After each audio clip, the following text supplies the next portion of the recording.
Thank you for everyone joining us, and officially we can say hello and welcome to the Cheltenham Festival Bloodstock preview, brought to you by Weatherby's and the Thoroughbred Breeders Association. Thank you to those who have logged in to watch this preview live, and we look forward to receiving your questions, which we will endeavour to answer at the end of the preview. But first and foremost, I'm delighted to welcome four esteemed guests with a huge amount of experience and a wealth of knowledge when it comes to the breeding industry. I am looking forward to picking their brains when it comes to what we should know about the Cheltenham Festival from a breeding perspective, but importantly, why breeding, bloodstock, and all that goes with it can help us better understand the leading hopes at Prestbury Park next week. And I think you can see we've specifically put together a panel that represents the geographical makeup of national hunt horses at the Cheltenham Festival, which will likely, I'd imagine, underpin much of our discussion tonight. So without further ado, and I'll ask our panelists to give us a little wave so everyone knows who you are. From England, we welcome David Futter of Yorton Farm Stud. Hi, everyone. From Ireland, Victor Connolly of Burgage Stud. Good evening. Also from Ireland, broadcaster and bloodstock specialist, Jane Mangan. Hello.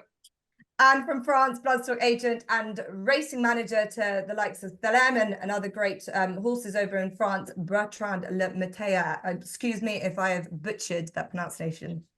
Yeah, hi everyone. And thank you for joining us. And we're going to get going with previewing the championship races. Essentially, what we're going to do is look at some specific races from a bloodstock perspective. Before looking at the mares programme, we'll then be asking our panel for one novice to follow that stands out from a breeding perspective. And finally, a sire or even a dam to follow at this year's festival. As I said, we're welcome to questions, so please send them in. And at the end, we will do a bit of a Q&A. But before we begin, I think maybe some context to what we saw last year at the festival. And I'll bring in Jane Mangan, who I know has spoken at length on the range of sires that were represented by winners at last year's festival. Jane, welcome. And as you quite rightly pointed out to me earlier on, 26, not 26, 27, not 26. I got my maths a little bit confused. 27 different stallions. There wasn't just an anomaly with the amount of range of stallions with winners at the festival last year. And it feels like this is becoming a bit of a repetitive sequence from a Cheltenham perspective. Why do you think that is?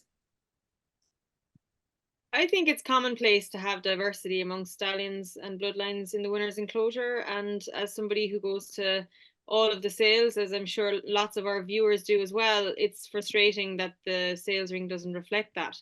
But last year, I suppose you said 27 of the 28 races. Let's take the grade ones, because we all know that there are races run at the Cheltenham Festival that could be run midweek at a regular meeting and it wouldn't really turn our batter eyelids. So of the 14 grade ones that were run last year, there was 14 different winning stallions. And the only duplicate amongst the dam sires was Saint to Saint, being the dam sire of El Fabiolo and Envoi Allen. So 13 different winning dam sires. And of course, the geography is a very hot topic with a lot of people at the moment. There was 5 of the grade ones won by Irish horses, 2 from the UK, and 7 were French. And like even go back 2 years, 2022, 14 grade ones at Cheltenham, 14 different winning stallions, 14 different winning dam sires, 6 Irish, 3 UK, 5 French. So I think diversity is something that we all know is key, whether it's recognised in the sales ring or not. And while we might try and find correlations on this show to direct us in the form of winners for next week, there's not going to be many that have doubly represented in grade ones. There's going to be very few stallions that will have 2 or 3 winners next week. Yeah, and potentially why that is, and why some of the more obvious stallions don't do that is something we might get into. And I think it is important to say the range. We know it's random, but I also believe that that should not undermine the beautifully crafted breeding lines, because as we know, for every winner there is a breeding story, and arguably bloodstock is the most part of the festival, whereas we're likely to see dominance from a handful of trainers and jockeys, and more openness when it comes to breeding lines. The potential winners is healthy. So as I said, we're going to start with some of the championship races, and I know that for our panelists we were going to go Gold Cup Champion Chase, Champion Hurdle. I'm just going to flip that and build up to the Gold Cup, because I think from a race perspective, it feels like the race that's got so much going for it as a race on the face of it, but also really interesting when you boil down where it comes from a bloodstock perspective.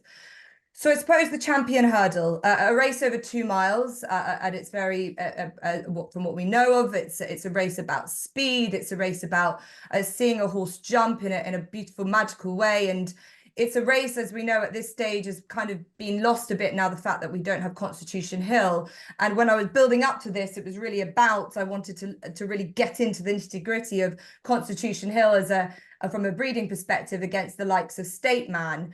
But we're now left with what we have, and State Man and what it seems to be Irish Point will be leading the way amongst a very well-bred horse of the Blythes, not so sleepy, a British bred, but it is 2 French breds that lead the way. And I think, Bertie, I think we'll start with you. By the leading French sire, Dr. Dino, is State Man, and he is out of a very classy 2-mile French hurdler.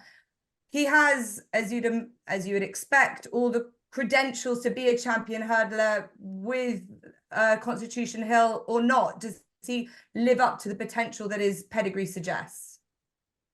Well, his pedigree, the interesting thing, I mean, we know Dr. Dino obviously wasn't a jumping horse, was a flat horse trained by Richard Gibson. He was running a rock hard ground. He hasn't got a confirmation that you pick for a national hunt horse, and yet he's a great stallion. So if you put him out of the way, I think we should talk about the mares. Arrestation was like tough as old boots. I double checked because I wasn't sure. She ran 42 times. And she wasn't much good. She was tough. She won 260K. She won only 3 races, but she ran literally every 3 weeks in Auteuil, wherever she could in Enghien, and she was just an incredibly tough mare. So I think if you have to give a credit to that horse, is that his mother was no fluke. I mean, she was never giving up. She was a small mare, a bit of a lack of scope, surprisingly, but she had an incredible heart, and I guess that's to the credit of that horse. Yeah, and it's interesting, as you say, because Willie Mullins hasn't been afraid to run him. He seems to be improving as well, and I suppose maybe that's what the mare showed to do. She just enjoyed her racing, and I think we've seen her, as Willie Mullins has said, a better State Man this year for the racing that he's put into him, which is a confidence behind the horse. But as you say, and it's great to even begin this discussion with the fact how much the mare has punched into the horse. Oh, definitely, absolutely. I think breeding, I don't like to do stats, and everybody disagree on this, but everybody's got their own thing. But I think the mare's got a massive play, more than the sire for me in jumping, without shadow of a doubt. Yeah, Dave, you're agreeing to that? You think it's important across the board, but this one it certainly is. Yeah, immensely. You've got 2 stallion masters on here, that Victor and myself, but I think we've both been around long enough to know that it's all about the mares, really. There are very few stallions.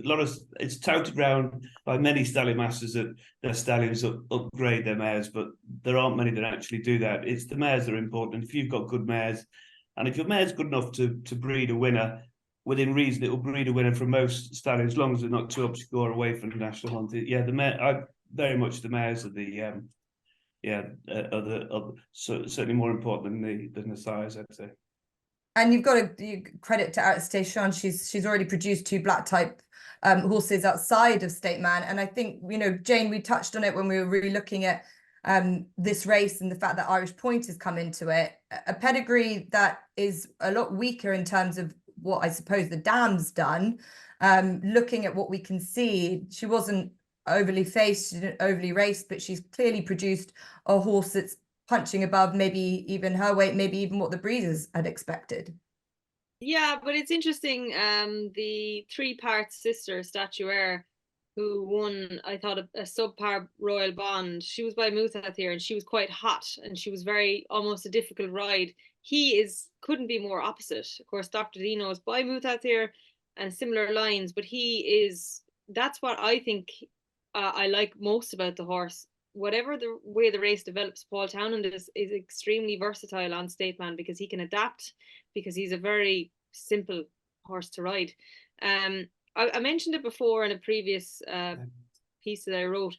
I'd be very careful about saying, oh, the French pedigree is, there's nothing there. You fit it on a postage stamp, because the opportunity to win black type in France is half of what it is in Ireland, and indeed in the UK. So while we look at it and see a lot of white, I wouldn't compare them like for like, because they're not really like for like. And yeah, that horse, I totally disagree that Constitution Hill takes the shine off this race. State Man's a fantastic horse. He's only been beaten once in open company, and that was in last year's champion hurdle, when Paul Townend is adamant that he didn't make his true running. He's beating everything over here senseless, and he's doing it at his ease. So I kind of jokingly said to the guys before we started that Irish Point might have been a factor. The reason he switched into this is because the Stayers hurdle is so deep and so competitive. He could have a better chance of finishing the 3 in the champion hurdle than he did in the Stayers anyway. Yeah, but from what I've seen, from what I've looked at him, he's obviously been stretched out to 3 quite well, but from a breeding point of view, it looks like he would be, on the face of it, a 2-miler, but he's managed to, the stamina has been stretched out somewhere.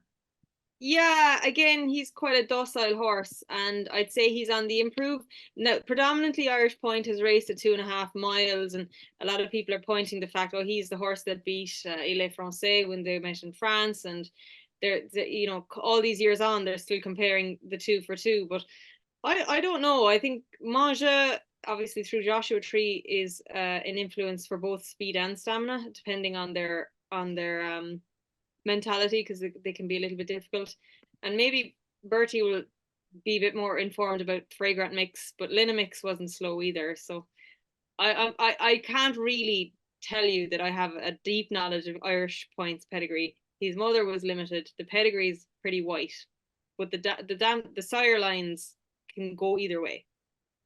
Yeah, you put it on the head, definitely, Jen, because there's one thing for sure, is that a QPS pedigrees are always very light compared to thoroughbred pedigrees, because the opportunities, and that's very important. You mentioned it wisely a couple of times on your articles, but the thing is, when you get into a QPS pedigree, meaning for our listeners, a QPS other than thoroughbreds, they mostly don't race against thoroughbreds until they're 4. They can, a lot of them start to do, but mostly they were running in bumpers. They were running in bumpers at 3, which is restricted to a QPS, which very few of them are black type. Now they're starting to be, and then racing at Auteuil at 4. The first race is this Saturday. So the first really a QPS race is starting only this Saturday. So the opportunities of black type are very slim compared to a thoroughbred pedigree to get black type. And very often, you're right, it reads white, but it means black. Yes, and I think we'll probably look at this again later on with some of the unobvious pedigrees of some of even the Gold Cup horses they're doing things that might look unexpected, but actually have a lot more depth to it. And Victor, it just goes to show that, you know, you shouldn't be, and I know you've been associated with so many wonderful stallions that probably might have been left out of, you know, major sales lists because they might not have been, they're just slightly overlooked a little bit. Maybe Joshua Tree has been overlooked. He's a horse that has raced to a very high level, but he's ended up as not a bad sire, doing pretty well in his own right. But what was it that he didn't have to stand in the likes of Ireland, so to speak? Well, he did spend a season in Ireland, and I don't know if he was that heavily supported, and he's gone back to France. And as a son of Bonjour, you'd have to take any son of Bonjour, any son of Sadler's Wells or Alleged, or the proven sire lines with respect. And Camzin was in Ireland as well, and he didn't get much support. And it probably just underlines how commercial we've become in Ireland, that a lot of the breeding policy revolves around the sale ring. And the one thing about racing and breeding is the great uncertainty. And if there are some rules in flat racing breeding, there are very few rules in jumping, because everything can happen. And the freaks is what makes the whole thing so attractive. And you mentioned Dr. Dino, Sarah Stateman. I recall when he went to stud in France, his first few crops were 19, 23, 26 foals. I mean, he had a very quiet start, and look at him now. And Blue Brazil, the same way, raced over hurdles and a low fee and probably not that many mares, I'd imagine. And he's organically come right to the top. Yeah, certainly. And Dave, you're very much part of the Blue Brazil story. And I suppose I know that Constitution Hill isn't with us, but it'd be remiss not to remind our listeners about that journey, because you spotted something about Blue Brazil that others didn't. Can you expand on that and what you unearthed? Well, we certainly weren't clever. We at that time, and we still do now, when I started 15 years ago, just traveling around France in farmers' fields, and Bertie would tell you, most French breeders now will have had some kind of pinhooker land on their drive and try and buy the foals. At that time, most of the breeders, there wasn't many people going around France seeing the foals, and I just kept seeing, what's that one by? Oh, Blue Brazil. And I said to Richard Venn, who buys quite a lot of our stallions with us, I said, Rich, we better go up and have a look at this stallion. I know he's not covering many mares. I think he'd had his first winner then. He covered 35 mares his first year. He was in his 4th or 5th year, if I remember rightly, when we actually bought him. But when we went to see him, big horse, but he looked like he was carrying twins, and he didn't move. But then we saw him move and step, and he moved like a jumper, and he had great canter rhythm, and he had a great mind. And we brought him back, but if we brought Blue Brazil back to the UK when he first retired, he wouldn't have covered a mare. We brought, and as Victor says, I would agree with Victor on how this fashion, we've got to be careful with the fashion taking over. We had Great Pretender over here. We had a deal done with Pascal Newell, who owns Great Pretender, to have him for 2 years, and we had him over, and he's by King's Theatre, as we all know, and what a great national sire that was. And I couldn't get more than 50 mares to him. I could not get the British breeder to say, look, I said, this is the son of King's Theatre. And he wasn't as if he'd already had plenty of winners. And they wouldn't back him, even back him then. So if Blue Brazil had come to the UK when he first retired, he would only cover my own mares. He wouldn't have covered any others. But luckily, he got a few winners and he was away. I know we need to talk about the horses that ride next week, but I'm sure when you said the word mind, has such a good mind, that doesn't surprise you that he's produced a horse with such an unflappable temperament in Constitution Hill. And to Jane's point about State Man, that's the kind of horse that you need in a race like the Champion Hurdle, that ability to just be able to control everything at the right points, but also use speed and have the ability to jump everything. But the mind is so crucial for a race like this. Yeah, I think I've certainly learned over the years, and I've stood many stallions, is they don't always throw their conformation. Very few throw a sire better than themselves, throw a son or daughter better than themselves. And but the one thing they nearly always throw is their temperament, and that's hence we all know what sort of lines throw what sort of temperaments. And I think probably a calm temperament is certainly easier for them to train. It doesn't mean that a sharp temperament can't win and get to the top level, but just probably slightly more difficult to get there, probably.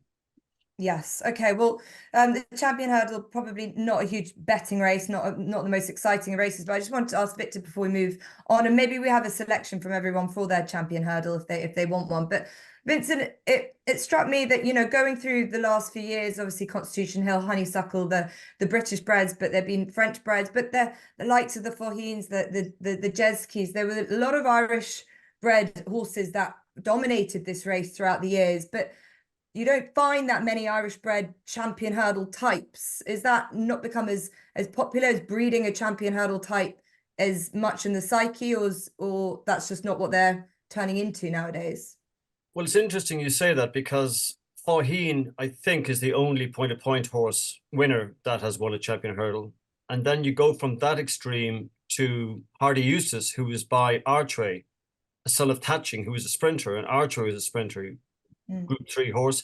So you've got that contrast between the sire of Fauhine, Germany, who was actually a really good sire when you put it all together, and yet he was again overlooked. He never stood for more than 3,000 or 4,000, and he got 3 top horses. And sadly, it was all over by the time we realized that, but he just wasn't considered fashionable at the time. I think these things can go in cycles sometimes. The mares, fortunately, have had a great recent record in the champion hurdle, so that whole program has worked. The mares get their allowance, and they're being encouraged. Breeders are being encouraged to either, or rather, owners are being encouraged to buy mares with a view to giving them their chance. And look at what's happened. You would wonder, would some of these mares, like, say, Honeysuckle, be given the chance if we go back 15, 20 years before any of this happened? The obstacles were too huge, for her to get that chance. And once you put on a program, they will come. I think that's what this tells us. So the French have had a good recent record as well. I think perhaps these goes in cycles. I think in Ireland, we're just missing some good stallions. We lament Jeremy. If he was still around, maybe we would feature more. King Theatre died maybe a little bit before his time. Another super sire. We're missing some of those sires right now. That doesn't help. Yes. Okay. Cyclical. And as I say, the French breds look like they're going to dominate this race. I suppose we'll wrap up the champion hurdle with Bertie maybe, and then Dave, Jane, and then Victor with your suggestion, your thought on who's going to take the champion hurdle 2024. Can I be the last, being the French one? Can I be the last? Because I always follow Jane's tips. So, I'd rather that she starts. Jane should be the last then. It's not going to take Einstein to figure out that this is Stateman's race to lose. For all of everything we've already said, I think he's won 8 grade ones. He's a machine, and I know Constitution Hill isn't here, but let's not make it about the horses that are not going to show up, and embrace the ones that are.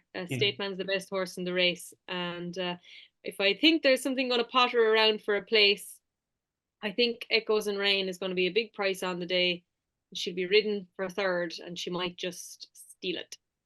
Yes, by Authorised, who's now in Ireland, which is a nice homecoming for Authorised. So, and that will be a benefit. And as you say, and as Bertie touched on, it would be a big triumph for the dam of Stateman if she does have a champion hurdler now under her. So that's Jane's suggestion. And maybe Dave, we haven't even mentioned that Not So Sleepy, the British hope at this stage.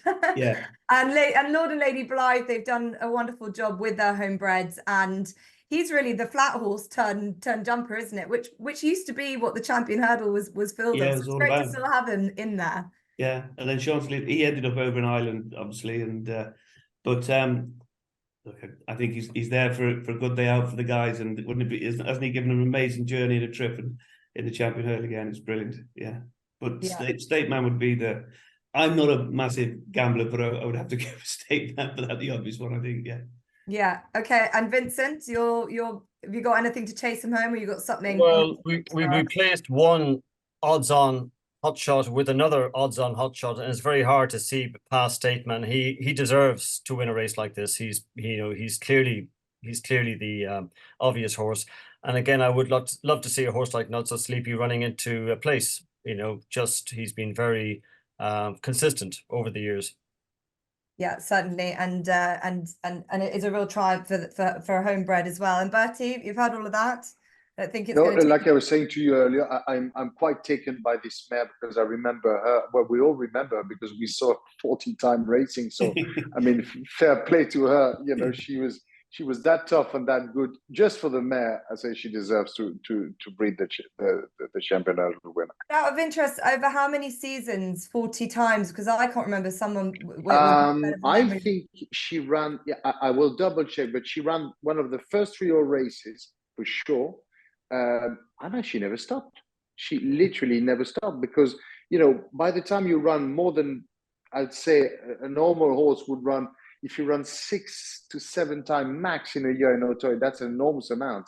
And she's run 42 times, but she's gone to Enghien, she's gone to Compiègne. I mean, she was just a lady of iron. She was just never giving up. Never give it. Everybody, it was becoming a running gag at the time. Everybody said, well, one day she's going to go backwards. You know, she never did. But also the worry that, you know, we always think that you've got the job done, so now you're heading off to become a broodmare, and why do you need to achieve anything more? That mentality didn't seem to play into the worries of her connections, I suppose. No, at the time, he wasn't at all, and he was just owners that just wanted to race and not breed that hard. So it was different. Nowadays, a filly like that would have been retired way earlier. But again, she only won 3 times, so I don't want to disregard her. But she's only won 3 times, so she's won less than 10% of her start. So she wasn't that good. She was just very tough. She was very, very tough. So I guess if she had won a Group 1 in Otay, you know, the connections would have saw it from a different angle. But they thought racing her was a good option, and I think on that particular occasion they were right. Yeah, certainly. Well, she's a testament. Her progeny are doing her very proud now. Okay, well, if the French might take away our first championship race, we'll move on to our next one, the Champion Chase, which I think by all circumstances, an eagerly anticipated rematch between 2 old rivals, El Fabiolo and John Bon. El Fabiolo had the better of John Bon last year and a rise back of an undefeated season. And both French breds, but John Bon looking to get redemption for his brother Duvan, who fell in this race in 2018. And Jane, we had a chat beforehand. Arguably, Jane, John Bon was the horse, Duvan, I should say, was the horse that got Walk in the Park really often running. You know, he was the one that everyone started taking a real interest in this. And Duvan was a great horse in his own right. But is John Bon now better than his brother Duvan? He's not yet there, and he doesn't possess the same pizzazz as John Bon. Maybe because he was a little bit more mentally stable. Maybe because Ruby Walsh was riding him, and he used to like grab him up and make him look like he was a rocket, because that's what Ruby did. But on ratings, Duvan at his peak was 174. John Bon's peak 170. And Duvan's won 8 grade 1s, whereas John Bon has won 5. But credit to John Bon, he's won a grade 1 in open company, something that Duvan never did. He was only ever a novice grade 1 winner. And look, I'd say, I think Nicky's done a marvellous job with John Bon. I remember him coming into the pre-paddock for the Supreme, and it was before Constitution Hill was the horse that we thought he was. So I was looking at John Bon. And proper hype horse. He was like a coiled spring. Like, he was so close to boiling over, and that's always been the risk with him. But they've managed to get, I think he's won 12 of his 15 races. He's been a winning machine for them, and he's sounder. So you can have all the ability in the world, but Duvan had square wheels. Yes, he won 8 grade 1s, but he didn't actually get to fulfill the potential that we all thought he had. So look, the long and the short of it is, John Bon's a remarkable horse, but I don't see him beating El Fabiolo. To give you a little bit of context on that, when El Fabiolo first came to Willie Mullins's, he ran him in a maiden hurdle in Tramore. Now, I would say he won by the length of the straight, but there's no straight in Tramore. So he won by the length of the bend. And he went straight from that maiden hurdle to a grade 1 in Aintree, where he made a mistake at the last and ran John Bon to a neck in that grade 1. And back then, El Fabiolo was a skeleton. He was a frame of a horse. When you get to see him, if you guys haven't seen him since last year's Arkle, he's the full shilling now. He's probably going to be at his peak. I think 7 of the last 13 Arkle winners have followed up in the Champion Chase, and I expect this guy to make it 8. Yeah, but added to that, Jane, you know, we touched on Walk in the Park and the hot-headedness of John Bon, but whereas El Fabiolo, again, a bit like State Man, he seems unflappable. He's not State Man now. He's a bit silly. Oh, he's a bit silly now. He can kick a fence. He can kick a fence out of the ground. State Man's intelligent as well as laid back. This guy, if he's meeting it on the wrong stride, he'll take it with him. So does that not concern you about the pair of them, that there could be a chink in both of their armor for whatever reason that they've got that from? Our job is to pick the best horse. It's kind of it, isn't it? So they don't really have too many different factors. And Bertie, you've been associated with the likes of Champion Chasers, Edredon Bleu, and you know this kind of type. And the one thing that links both El Fabiolo and John Bon is their broodmare sire, the influence of Saint de Saint. It's staggering for these top quality chasers. But throughout, you know, this last festival and festivals gone by, and Jane has mentioned it, he's obviously provided a lot to French bloodstock as his sire Cadoudal, and his own sons as well now standing in France, and that's going to reverberate for a long time to come. So I'd imagine not a surprise to you to see what he's doing with two horses of this quality. Yes, I mean, literally the best advice you can give to a breeder is you can never have enough Saint de Saint mare. And interestingly, if you look at both, so obviously Jean-Bon and Fabiola have got that in common, both mares were no good, both of them. And Saint de Saint has got a very, very repetitiveness into the fact that his colts or his geldings are very good, and his fillies are no good, and the mares are no good. Very rarely you'd get a good Saint de Saint filly because they are busy, they're hot-headed. Never mind that's on the racetrack. They're great mares. They're great brood mares, and he's an amazing brood mare sire because they're a great mum, and they are not what they are on the racetrack. On the racetrack, they get sweaty. They don't deliver. They can have temper. Yet they are great mares, and that's just written in their genes. That's what they are. And year after year, you know, you can buy a Saint de Saint that is slow, or difficult or unsound. It's not a big deal. She'll produce a horse. And is there anything from Saint de Saint and what he was like as a horse, or what we know a little bit digging into him and his own pedigree, that you can sort of make sense of this? Because, you know, to have most of them, the geldings have been very good racehorses, but I'm interested by the fact that the mares have just been so poor for whatever reason. Yeah, you know, when you take, especially in France, we obviously race a lot of the fillies. So when you open the stallion book, you look at the progeny, the black type progeny, well, you'll see loads of colts. So you won't see hardly any fillies. A few of them have been very good, of course, but statistically, and the ones that have been very good were actually behaving like colts. They are nothing feminine about them. They were just very masculine, which is very, very surprising. Him, Saint de Saint, is an inbred and northern dancer. He's a 4x4 northern dancer, which is quite rare back in the days. He was he wasn't that precocious, first of all. He wasn't a real 3-year-old. He did run in a handicap and listed as a 3-year-old, and then went on as a 4-year-old to be like one of the good ones, but not the best. He was not very big, and the great advantage of, I would say, physicals of Saint de Saint is that he's got a short back. He's a short back, thick horse with good hips. And, you know, the long horses with long backs, they don't really work in France. Our system with training is too hard. They go in deep sand, deep ground. And this is one of the great assets of Saint de Saint, is their short, strong back.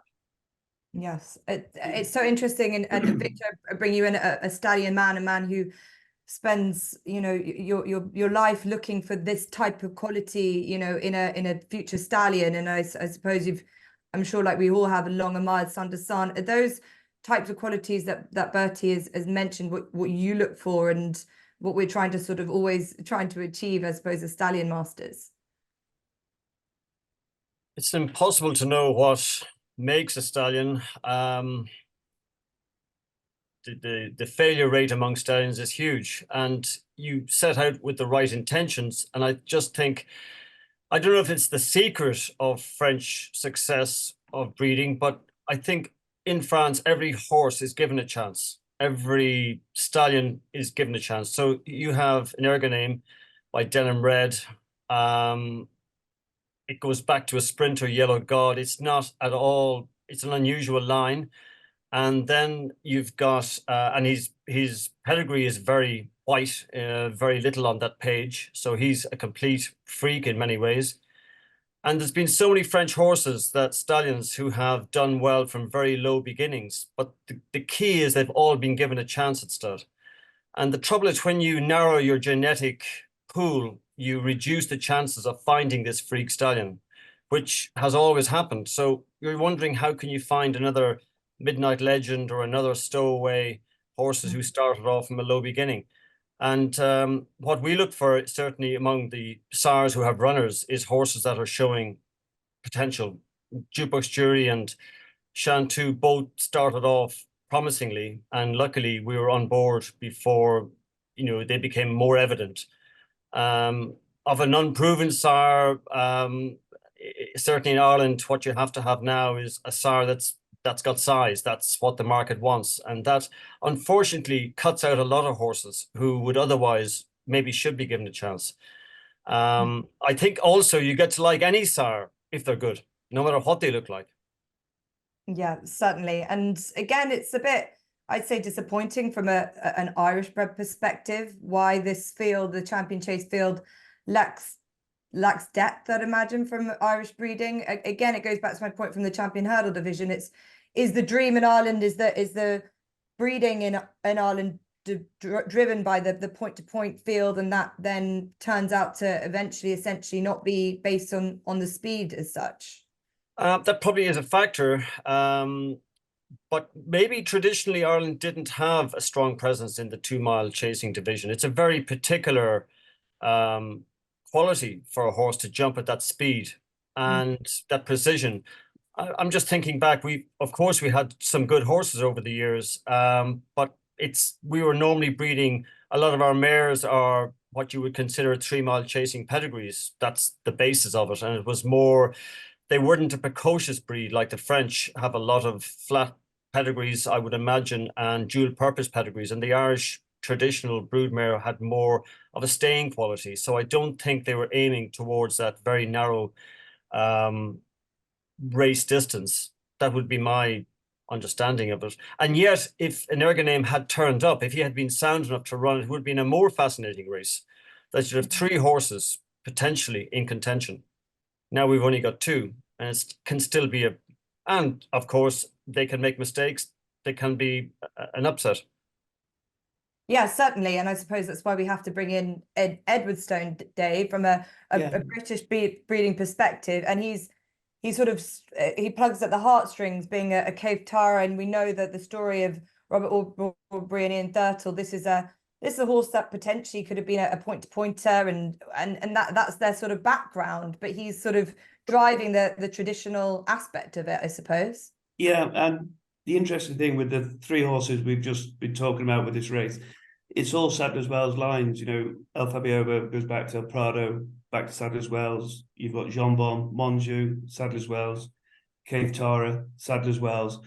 Massive influence on the jumping game. You know, when you think of Sadler's Wells, and you think of King's Theatre, Milan, Yates, High Chaparral, Sherlock, some fantastic sires.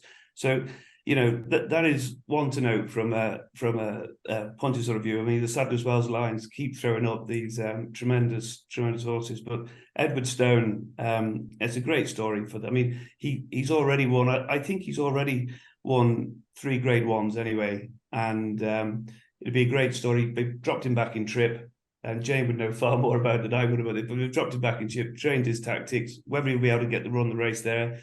But what a lovely story for the guys. I mean, and to sort of show where that pedigree is, we managed to got tipped off with Edwardstone's half sister when he'd only won 1 race, and it wasn't any, and she was actually out hunting. And Matt Coleman rang me up and said, "There's a mare out hunting down in Sussex. I think you better have a look at it." And so we got the horse bought. And I sent my son Riley down in the trailer down to hunting. I said, don't come home without the mare. And when they finished hunting, we loaded the mare up and brought her back up. And she's had 2 foals now. So for us, it's another one that and it's probably unlikely, but we'd love to see Edwardstone win.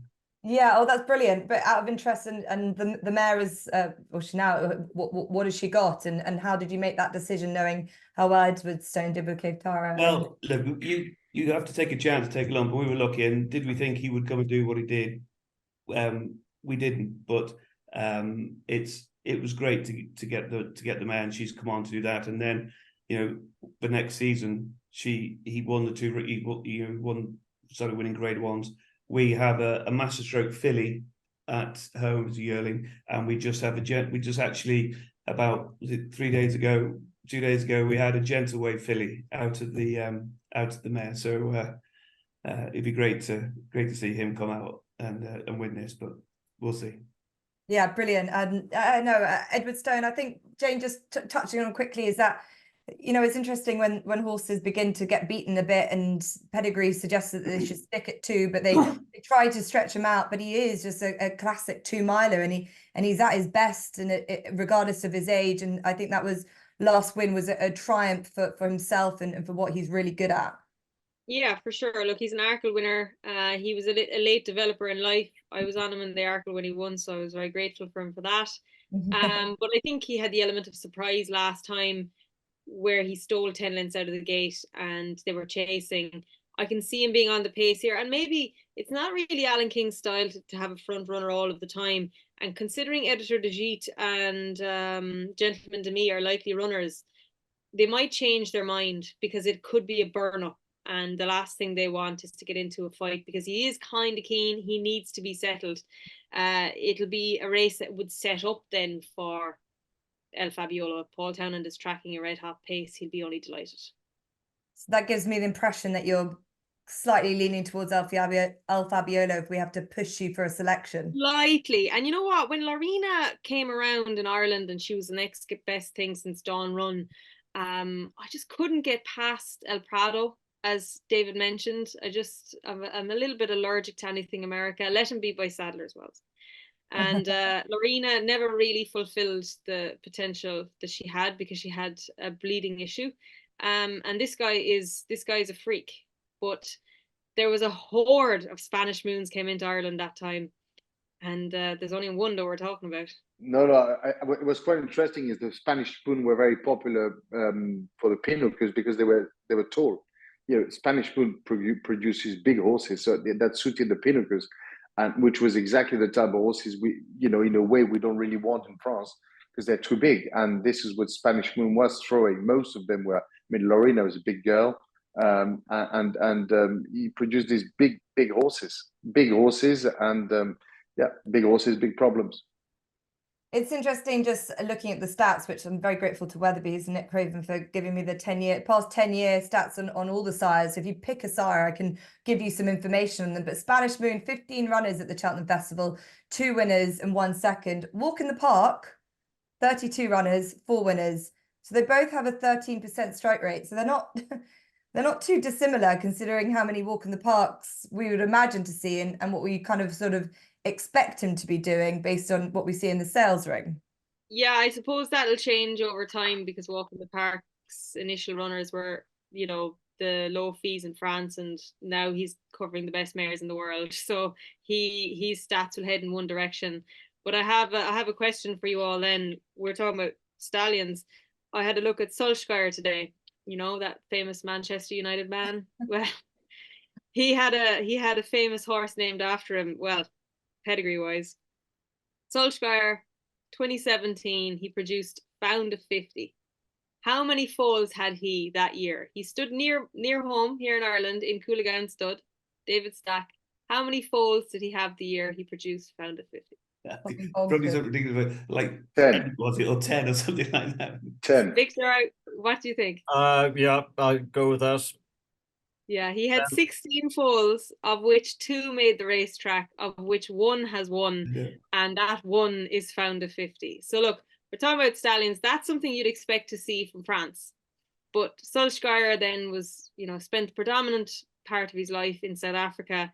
He stood for here 2 years in Cheltenham Stud for $2,000, and he got very little mares, very few runners, and he's got an Arkle candidate who I fancy. They can come from anywhere, can't they? Yeah, brilliant. Well, that's exactly, and that's what we said at the top. It's varied, and it's a brilliant way, and it sort of encourages you, I hope, to think outside the box. Okay, so anyone else got a strong opinion if we want to give a selection for the champion chase before we move on to the big one? Barra Fall.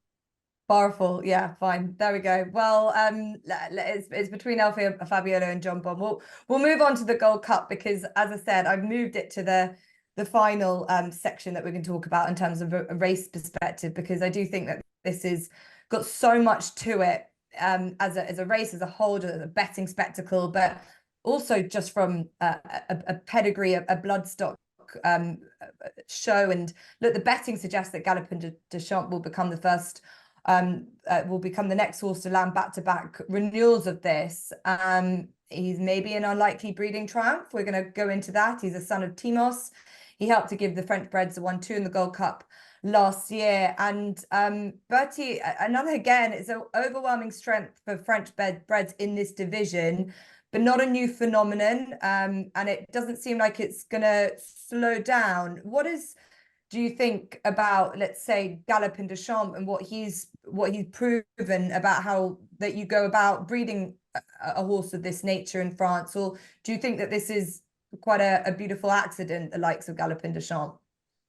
Well, if you go back to the origin, these two horses, I'm going to say the two favorites, were both in training with Arnaud Chai. One of the hurdles first up in Auteuil, which is Galopin de Champs, so he showed more class.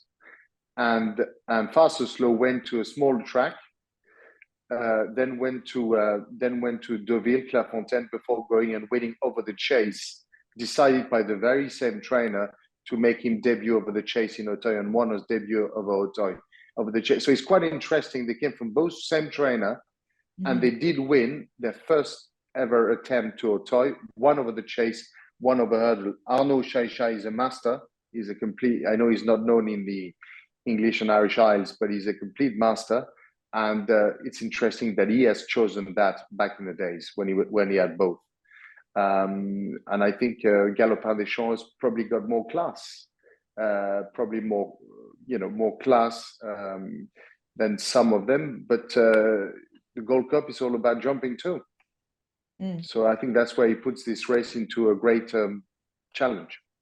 And do you think the decision to send horses like that to go chasing, to try their hand early on, was because, in the mind it's this is going to attract obviously the Irish buyers, or is it because the races are there and the keenness to get them racing as early as possible is important?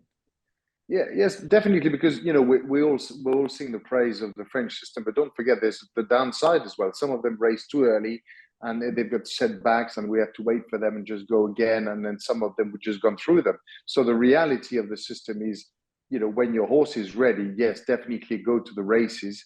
A trainer like him would have chosen, because he knew he had a standing chance to be in the first three in an auto race, one over a Chase and one over hurdles, and they're both good enough to win first up, which is for Toy, and for a non-hand trainer, it's a very hard thing to do.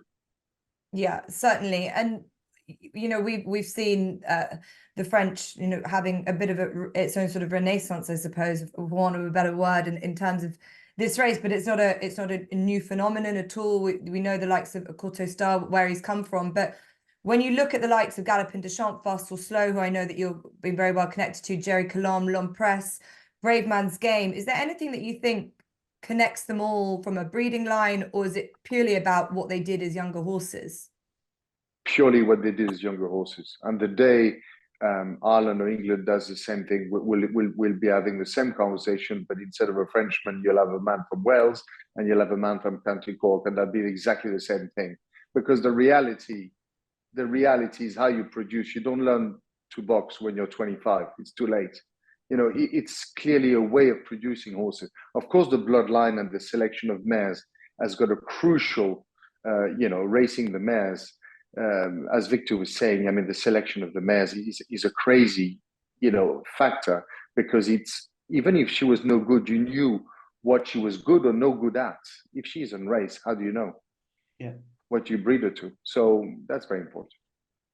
Yeah. Okay. And with that point, I'll come to Vincent, because your sire, Bob Back, was responsible for Bob's Worth, also dam sire of Synchronized. And I just wanted to touch on breeding a Gold Cup horse in Ireland now. And you look at Bob's Worth was a bumper horse. He came quite through the sort of stereotypical route through, and a long drawn out process, going from a bumper to novice hurdle to that. what has happened? What has changed that sort of doesn't exist as much, and or can that still be part of the fabric of a Gold Cup horse? Well, I suspect what you're saying is that the point-to-point arena has taken over from bumper racing, which was what was most important in Ireland if you go back 20 or even beyond 10 years ago. And now bumper racing has been diminished by the force of the point-to-point sector. So that's just a change. I don't know if it's better or worse. It's a completely different test. You have a 4-year-old running in heavy ground over 3 miles, jumping fences, as opposed to a 2-mile race, also on winter ground. Which is the greatest test or the greatest stress on a horse? I don't know. The interesting point about Bertrand, the French system of starting early, I think the difference there is that we start breaking our store 3-year-olds in July after the sales, and by the following March, they have to be able to gallop 3 miles, jump fences at speed.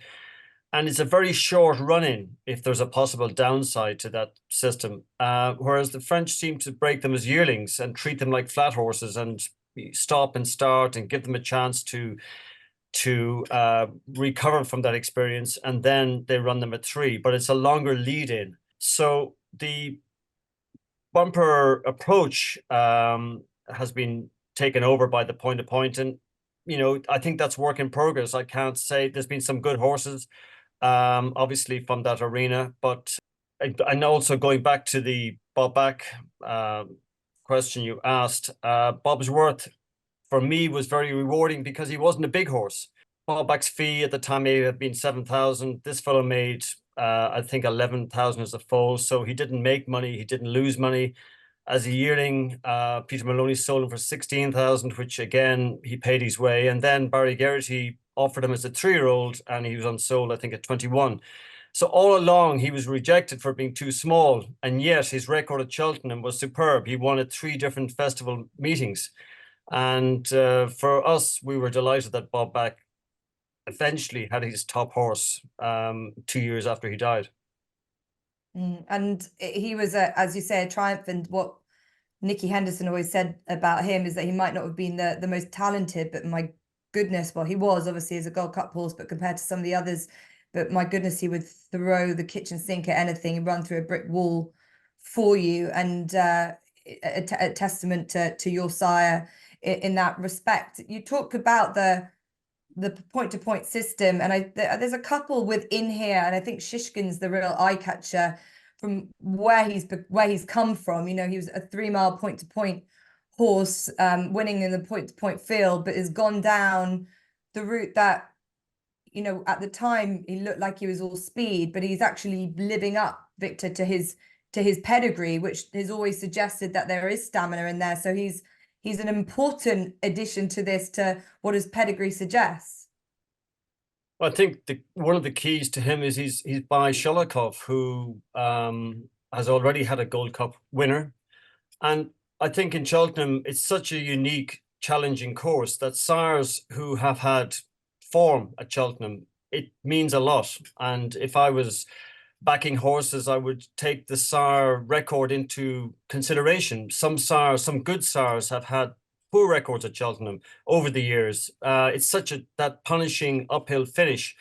It takes a certain quality, and some of the good sires and some of the good 3-mile chasers just couldn't quite get home. Sholokov has form, and what I loved about Sholokov when he stood in Germany was when you looked at the results, his flat horses, they were either winning Group 3s or listed races or getting placed in them, but running consistently. And in many ways, he was ready-made to go into the jumping sector because they were maturing, they got better as they got older. And I think he's been underrated in Ireland. And it's too late now. He's got old, but you would certainly give Shishkin, you could not, if he turns up, if the right Shishkin turns up, and if we can overlook and if we can forgive him that day when he didn't start, if he does all that, he was running a great race at Kempton, who knows what would have happened. I think he's got a live chance. Yeah, he's, as you say, Sholikov has been a fantastic sire at Cheltenham. He seems to have really delivered them. Only 22 starters at Cheltenham and 5 winners, which I think just goes to show what you're saying, and the sort of the will to win up there. I just think Shishkin's got a fabulous profile for this. I love the fact that he's gone from a 2-mile hurdler to a now a 3-mile 2. You'd imagine, you'd hope, Jane, a chaser of this quality, and that's what you need. But he's not just the only horse in this within that mold, I suppose, a former point-to-point horse that could really show up here. And I think that there's one that will he, won't he? But the likes of Monkfish, he's bred to be a Gold Cup horse. He might be going to stay his hurdle route, but I feel like he should be in here, shouldn't he? Yeah, that's a discussion they're having at the moment. Monkfish was an anti-post favourite for the Gold Cup when he was a novice chaser, such was his reputation. But as Bertie said, big horse, big problems, and he is big, and he's had a very patchy race record. He's been off for a very long time. And I said on Nick's pod this morning that he was a horse bred for the Gold Cup, and then I actually had to go and look at his pedigree, and I'm wrong. He's actually, for an Irish pedigree, it's not that deep, but he's a great dam line. He's by Stowaway out of an old Vic mare, one of the great Sadler's Wild sires, and then Montelimar. And Montelimar got Hedge Hunter and Monty's Pass, and he got loads of really good staying chasers back in his day. And of course, he was alleged real tough. So that's where I think he should go, because I think that's what he was bought and bred to do. But then you take him and contrast it with Hewick, who the King George winner now, and he's by Virtual, who's by Pivotal, and he's a very light pedigree. And I looked up again, a bit like Solskjaer, I looked up how many foals he had in the year 2015 when he produced Hewick. He had 40 foals, of which 12 ran, and 2 have won. And one of them happens to be rated 169. He's around 15.3, and he's as narrow as a whippet, but he has a huge heart and obviously a great pair of lungs on him. And yeah, that's Hewick and Monkfish. You say Shishkin has a great profile for the race. I think he's 2 years too late, personally. I think Nicky Henderson, his comfort zone is 2 miles. I know he won a Supreme, but he ran in Champion Chase when he pulled up, and he ran in the Ryanair last year when he really should have been running in this. And the last 10-year-old to win the Gold Cup was Cool Dawn, and that's a few years ago now. So that's Shishkin. I think it's unusual as well. Again, around here in Munster, south of Ireland, Sholikov stood in Cashman's, and he's now, obviously because he's older, he's gone up to the Hannons up the road here in Old Road Stud. They stood Cloudings for years. They have Arctic Cosmos. They have a number of quite decent proven horses, and he's up there quite, I'd say, very, very not busy, I'd say. And I know he's older. I know he's in his 20s. But has it ever been done that a sire has the favourite as a grandson in the Gold Cup and the second favourite as a son? It's an unusual feat. Mm-hmm. So credit to them. And then we go down through the list. We'll get to the talking point in a minute. Jerry Colombe, Sadler Maker, L'Homme Presse, Diamond Boy down the road here as well in Kilbarry Stud. Cork Rambler, great horse by Jeremy. I still don't think we know how good he is yet. The Real Whacker by Mahler, standing down with Bobby and Robert McCarthy. Great value for what he is. Like he's standing down the road for a lower fee than horses that have never had a runner. And then we get to Gentleman's Game, who I think David must be only dying to talk about. Totally, and I wanted to save the best to last, because David's a small and select group of British breds over the last 10 years that have competed in the Gold Cup. Yeah. Give us some perspective on breeding a Gold Cup contender with Gentleman's Game, and at least give us some background to him and to what this journey's been like with him and his dam.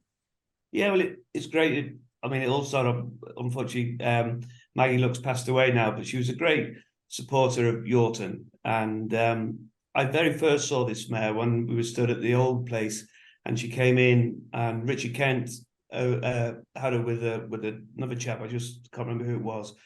And I saw the mare then. She's by Terraman, who wasn't particularly great sire, but she was a damn sire of fair mix, and obviously this horse, and he has become a better damn sire than he certainly was a sire himself.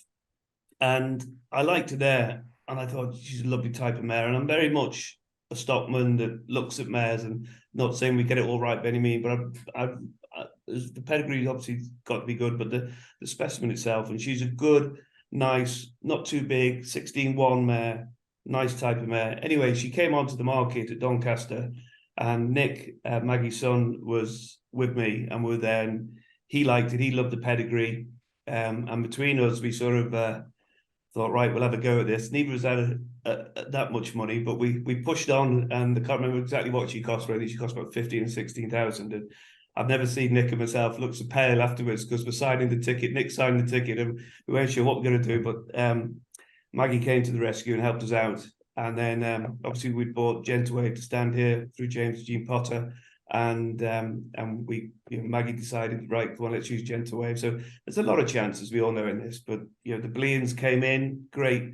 The great lads at poking away and picking out good horses. They had that one, a Madman's Game out of the same mare. They came in, I think they bought him as a foal, that one, bought him privately at home here, and then he went over to the Doyles, and he went through the Irish system. And probably the very, very good horses, and I'm not saying this is one of the very, very good horses, but I think the good horses can go through many systems. They don't all have to go, and I'm a big fan of starting horses off early, but probably the very good horses will come through most systems within reason.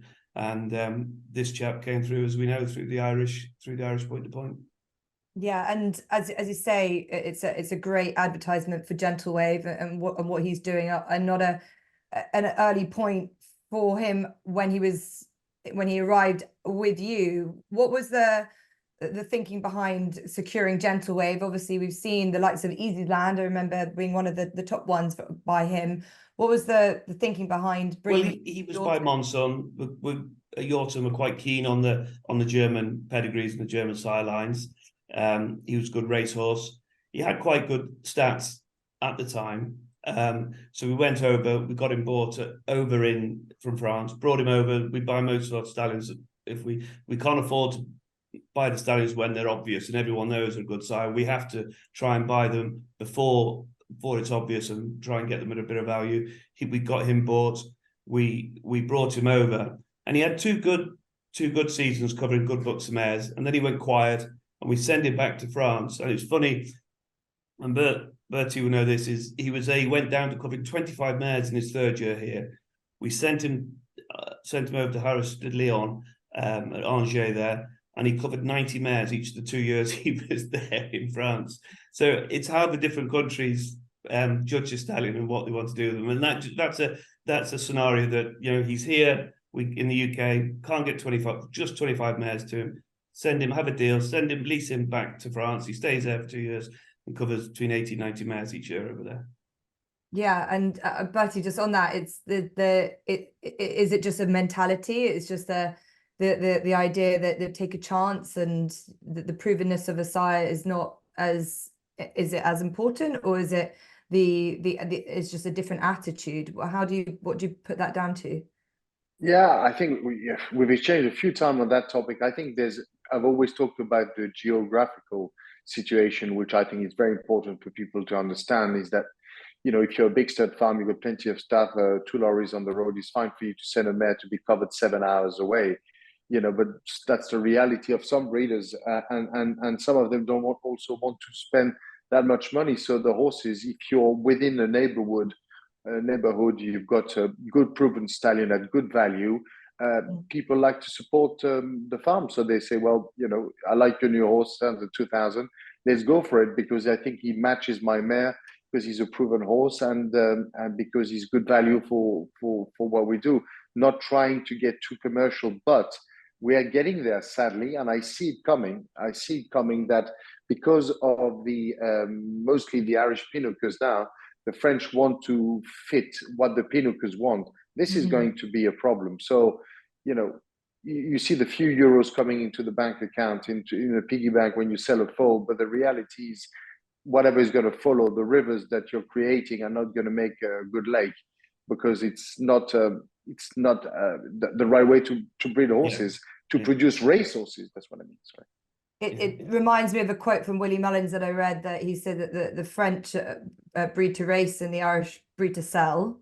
Is that something that you see that there's a shift because of trying to sell a horse as opposed to, say, the original thoughts about breeding? And we could go into this debate for long, but do you think that mentality is there? You know, it's always down to price money. It's always the same thing. You know, everybody just sings the praise of Australian racing. Why is Australian racing so good? Because it's price money. I don't particularly think it's great compared to us, but it's great because there's big price money. And the thing is, in France, when you win you win a condition race in Auteuil, it's 23,000 mini, you know, for the winner. So the reality is, then we raise the fee. So then we give a chance. We raise that mare because it's a potential 10,000 in the province, or 12,000 if she wins. I mean, that covers most of your costs. So we give them a chance. We raise them. By doing so, you know, we go forward. Yeah, okay. I wanted to go back to Gentleman's Game before because we know his background, but Dave, did you think Maggie would ever, what she would say to see a horse like that she bred in this lineup? Is he exceeded your expectations when you breed a horse like this? I mean, obviously the dream is to have a Gold Cup contender, but you know how you go about doing it. Yeah, more unlikely ones give you more pleasure. I wish I could give my wisdom of this is a dot to dot of how you do it. Unfortunately, everyone wants to know how you do it. That's it's why not that simple. You buy a broodmare, you buy a stallion, you put them together, and you got to run in the Gold Cup. I mean, that's it. But we've been extremely lucky. It's sad Maggie isn't here, because the one thing Maggie was a phenomenal horse person and stockman. She could ride a horse. She was a good judge. She would often come round the farm and stay here for a few nights, and we'd have a lot of foals around the place, and she'd be leaning on the gate having a fag while I'd be off feeding the mares and foals, and she'd say, "What's that foal there?" And invariably, even from Tourage Yard, she could spot the nicest foal in the bunch. And it's a great thing to have, because it's, you know, stockmanship. I'm a big believer that it's a massive part of what we'll do. And yeah, she was a great, and it'd be lovely if she was here, but obviously Nick and James are still involved with us, and yeah, so it's quite exciting. It's just great to have a run on it. Yeah, breed a run and have it in there. Fantastic. Yeah, a wonderful story. So we need some fighting talk. Can he do it? Can he be in there? Of course he can. Is he the underrated horse in here? Yeah, of course he can. No, look, I know he's a novice, and Jay will throw us lots of stats to burst my bubble and dream, but no, but come on, let's hope. British bred, and it'd be lovely for everyone, and certainly great for ourselves. So yeah, and it's great. And look, Mouse is a phenomenal. He's an old pro. There's no one better to get one ready. If anyone can, he'll get him ready, and yeah, bring it on. I'm looking forward to it. Yeah, it would be a wonderful triumph for you. So we'll wish you the best of luck. As we've done with all of it, and Victor, I'll come back to you, because I like what Jane said about mentioning the sires that are representative here, and where they're located, and who they are, and what it says about breeding and what you can do. That there's nothing obvious about any of them, really. I don't really think, and I think that's a really big benefit to the bloodstock scene when we're looking at it, when we're talking about bloodstock when it comes to racing, because this is the holy grail. So if anything, this is a good indication of what you can do as a breeder. Well, I think what Bertrand has said about the French system, where the breeders go in many cases to the local sire, and they don't wish to spend much money, and this is presumably how Galop de Champs was conceived. I mean, Timos is remarkable. In the same way that Hewick's sire is remarkable, in that commercially they wouldn't exist. And yet here they are in this greatest race. And there's been so many examples of these lesser sires and lesser pedigrees who have come to the fore. And it reminds us that how commercial, how fashionable this game has become isn't providing us the answers, because some of the sires in Ireland that have been heavily promoted, heavily marketed, have unfortunately not turned out to be the good sires we thought they would be. And a lot of mares' fortunes have gone down with them. And I think a lot of breeders here have a different mentality, that they're breeding for the sale and the margin they achieve, and they move on to the next year. And whether those horses run or not isn't always the most important thing. And we're moving away from the nature of it all. You can't manufacture a sire. You can try, but you can't force it to happen. And it's a very organic business. And the French are proving that by staying close to the roots, these freak horses turn up. And this is the basis of this whole business. If it was simple that 2 and 2 equals 4, then we wouldn't be in the business. It'd be just very rich people who would dominate it. And what gives us all a chance is this great uncertainty that the game is based on. And I see all these French horses who come up from very low beginnings, and I think it's remarkable. I'd love to see Ireland go back to that somewhat. And I don't know how we can do it because we're so driven by the commercial appeal. People will tell me we've got to make money, and that is true. But the real way you make money is by breeding a good horse. And I wish David all the luck in the world. And I hope it works for him, because it's a most lovely feeling when you breed this great horse, and you can live off that success for the next probably 5 or 10 years with the half sisters and relations, and the trainer will come back to you, and it's a good story everywhere. And I don't know how Ireland can turn it. It's a big ship to turn around. Fashion changes. That's the nature of fashion. And if all these sires that we promoted worked, then I would say no more. But sadly, that hasn't happened. And having stood Shantou, who wasn't a big horse, and he was easy to dislike because he wasn't a big horse. So you could say not big enough. And I would say big enough for what? Because it's the heart, it's the desires, this will to win is what's so important. Yeah, and also the willingness to maybe take a risk on a horse that isn't as commercially attractive, and that's what breeders did with Shantou, and it's been proven. And year after year, I mean, he's the only stallion, well, now no longer with us, so sadly, but that continues to do so well at Cheltenham, and that's what you say, and I'd imagine. I wonder what you think that still continues to reverberate, and it is that sort of the heart that he had and that he's given to his progeny. Well, whatever happens next week, we can look forward to, again, he has some live chances in some of the novice races, some of the staying handicaps. And yes, he's dead a couple of years, and yes, his legacy continues. So that is rewarding, both for us and the syndicate, but for the people who invested their hopes in him. And as I say, there's 2 horses running in the novice 3-mile novice hurdle, Stellar Story. They're both full brothers, my trump card. Yeah. They're both full brothers to good horses that Shantou bred. So they sold well, and they sold well because they were well related.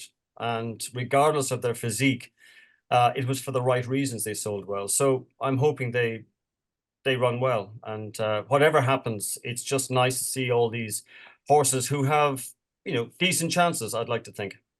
Yeah, certainly. And just going back to the Gold Cup, I think that's what we're trying to sort of emphasize here, that it's not obvious, and it doesn't need to be as a potential breeder for a Gold Cup horse. It doesn't need to be the standout commercial size. So just finishing on the Gold Cup, we know that Dave will have his heart in one place, and I suppose maybe Jane, your thoughts on the Gold Cup, the result that you would imagine to see, and maybe from a Bloodstock perspective, what you're assuming will come good.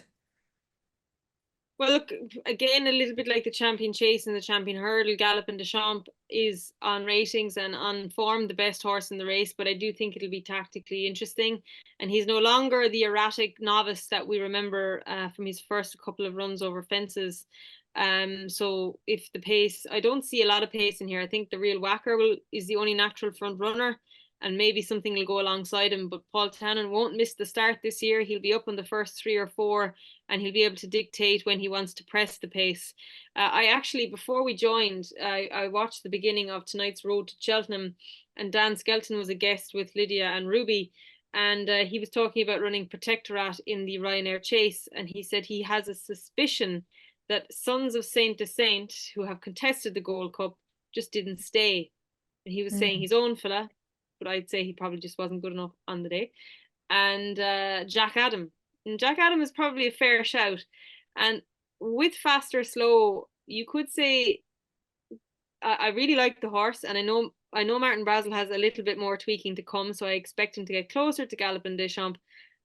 But he's quite a good horse over 2.5 miles. And I just wonder, will the extended 3.25 really bring out the best or worse in him, considering I thought he was well handicapped when he got beaten in a handicap chase in the Ultima last year by Cork Rambler. So I'm going to dismiss him. I'm going to dismiss Shishkin.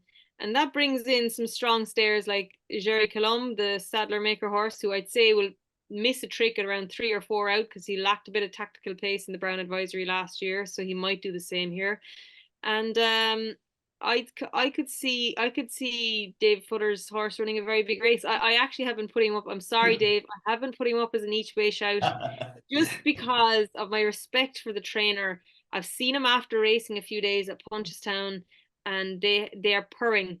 Darragh O'Keefe was on a preview with me, and he's really loving this horse. So I'd say wait if anybody's interested in him each way. I think he'll be bigger odds on the day, because Mouse won't have runners through the week, and they'll be rowing in behind Elliott, Jack Kennedy, Mullins and Townend, because they'll be after winning money on them earlier in the week. So that's my synopsis. But the Gold Cup is the epitome of what it is to breed a horse. Diversity across the board. And I just want a little tale. There'll be a lot of breeders listening in here, and they might have their own matchmaking going on. They might have their mares in the shed at the moment. And I thought there was a very good story from Manila Indo. So he's going to contest the cross country this year. And the Lawlers, one of the nicest families you could ever wish to meet, Dick Lawler and his family in Tipperary, they bred him. She was a 1991 model by Supreme Leader. She won 4 races. She was called Carrageen Lily. She went breeding and she had 8 foals of minor significance. 3 of the 8 won. So she started breeding in 2003, and it wasn't until 9 years later in 2012 that she bred her first horse of any significance, and that was Benatar, who was second in the Turners when it was called the JLT. He was a grade 2 winner. Quite a good horse for Gary Moore. But her 10th and final foal at the age of 22 was Manila Indo by Beat Hollow. So there you go. You just never know. We ourselves here guilty. We pull up quickly. The mare is no good. Try different sire lines. All of these different rules. Rules don't apply to breeding. But as the guys have already said, when I was growing up, the conversations were, he's too big for her. He doesn't move well. He's too heavy of his shoulder. You're trying to piece the puzzle together.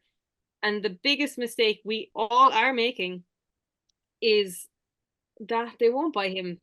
No, he won't get into a Derby sale. You know, that's not the conversation to be having. The Gold Cup is proof of that. Yeah, well said. Here to that. So here's for the smaller, maybe unpopular of such sires, and here's to the mares that that come good and maybe surprise you as well. I know that I just want to ask Bertie his thoughts on Vassal Slow, because I know you're well connected with him, and that theory that maybe Saint-Descent just might not be able to stay out the trip. How do you see him being able That's an interesting one. I never really thought about it really deeply, because as you know, in France we only have one big staying race. One is over the Chase, and it's hard to gauge. Obviously, Saint-Descent have won it, but Saint-Descent do have a lot of quality and a lot of speed. But I think what they're best at is definitely the jumping, and I think that's why he's such an incredible broodmare sire. Is he pass on the gene, which is quite extraordinary. So I think the strongest point would be his jumping ability. The staying is obviously surely could be questioned, but he's such a cool, relaxed horse.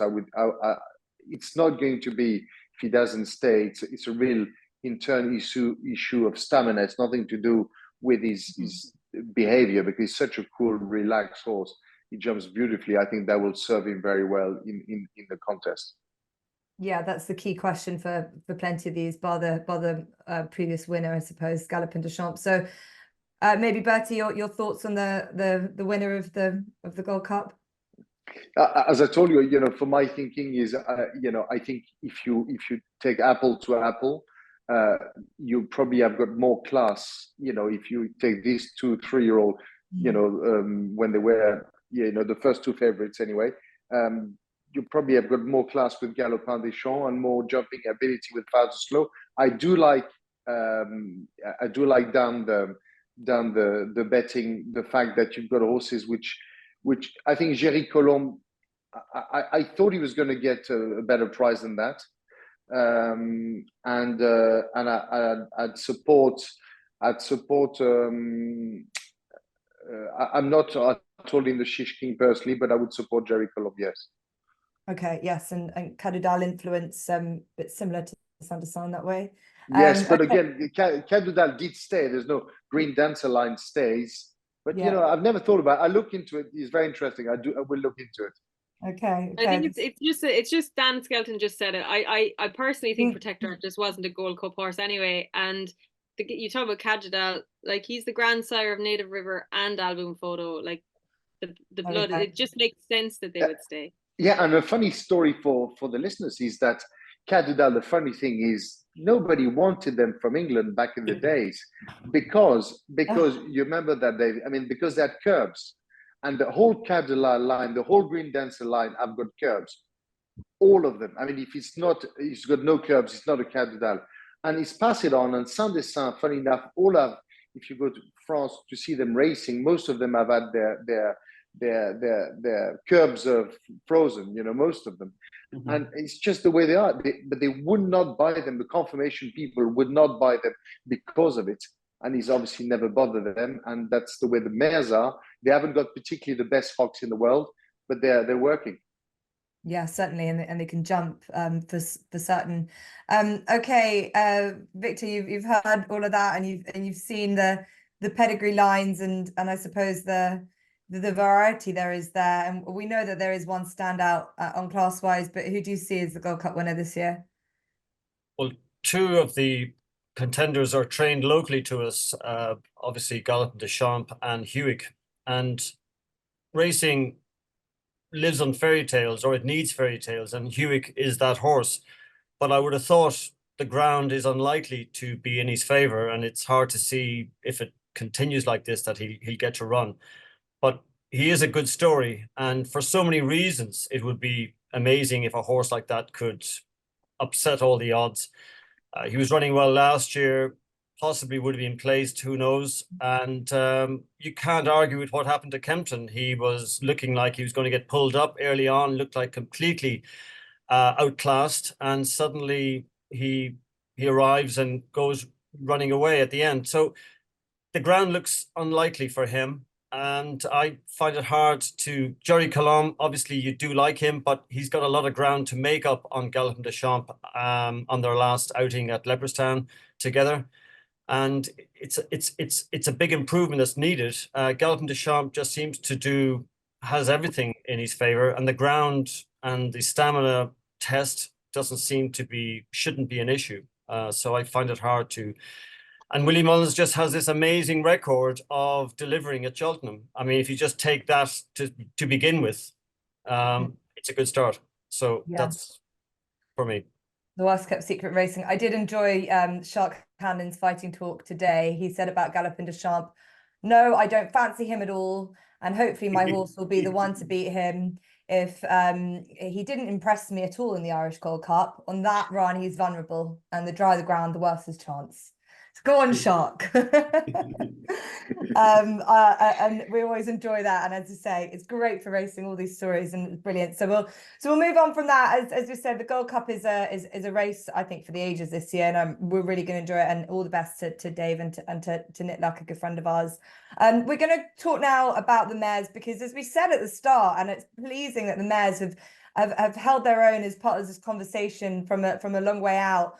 I thought we'd talk more heavily about the stallions, but the mares and their influence on the festivals such as Cheltenham, we wouldn't be anywhere without the dams. And we know in recent years there's been a significant push to increase the population of jump mares in training, as well as growing the quality of the race program for jump mares. And that has been a necessity in this country to ensure a more positive approach to the breeding, buying, owning, and training of jump mares. So. And look, it's working, and we see good quality mares produce good quality horses. And Jane, you can only have to look at the likes of Mystical Power, out of the great Annie Power, is doing that, and I suppose Facile Vega as well, and the likes of the Dam Sway, who ran in I think it was one of the original Mares hurdles. She ran down the field, but she's turned out and produced the likes of Limerick Lace, and I know the way you're thinking for next week. So it's working. Whatever anyone likes to quib the Mares program, it's working for the quality we have on show. Yeah, but some people wouldn't be talking if they weren't cribbing. You know what I mean? Like, they just have to take a hit at something. The Mares program is probably the most important thing to happen in British and Irish breeding in my lifetime. Because I remember, again, remember those cord phones that you'd have in the hallway, and you'd like stretch it out to the couch, and you'd ring mom and dad. They're at the sales in Tattersalls in November with their foals, and you're writing down how much they got, and there was a lot of 500 quids. There was a lot of 500 punts, and that was for the filly, and you were lucky to get it back then.